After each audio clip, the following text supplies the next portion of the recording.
नमस्कार मित्रांनो, तर आम्ही आणला कोळसा आणि बघू तर ट्राय करून कोळशाची शिगडी. तर सक्सेसफुल आहे, पण त्याला थोडंसं अजून जुगाड करावं लागेल काहीतरी. गॅसपेक्षा ताव मारतंय बरं का.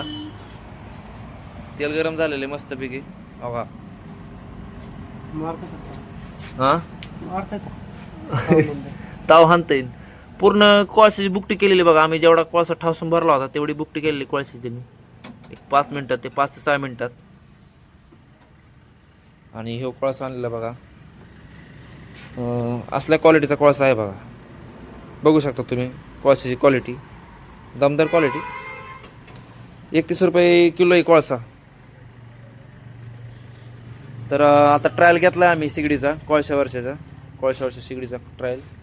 तर सक्सेसफुल आहे, पण थोडासा इशू आहे. पूर्ण शिगडीचा पत्रा नाही ते गरम झालेलं आहे बघा. त्यामुळे आम्हाला थोडीशी भीती आहे की आतमध्ये बॅटरी आहे इथं, तर ती बॅटरी गरम होऊन फुटू नये म्हणून याची थोडी भीती आहे. बाकी काय विषय नाही, बाकी एकदम ओके, सक्सेसफुल आहे मॅटर. हे पत्रा दाबलाय काय खाली, असं दाबल्यासारखं वाटतं ना थोडं गरम झालं. हां, तर भावांनो दुकानदार लय भारी भारी क्वालिटी म्हणत होता, पण आता आणि कडे एवढं तेल पण नाही आहे की वजन म्हणजे नाही का. तरी पण पत्रा गरम झाल्यानंतर दाबलाय साईडनी हो काही वजनी, म्हणजे एवढी क्वालिटी नाही दिली.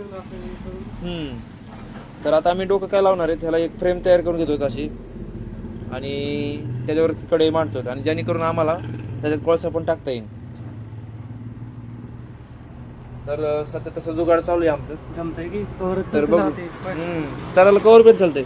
तर आम्ही पूर्ण ठासून भरलो होतं, तर अजून चालू आहे ती. बघूया आता मध्ये काय होतंय ते. सध्या तर फ्रेम तयार करून गेलो की ह्याच्यावर चालू करून नाही जमणार. याच्यावर चालू करून नाही जमणार. बघूया काय होतंय ते. तर चला सांगतो तुम्हाला उद्या काय होतंय ते. तोपर्यंत टाटा बाय बाय.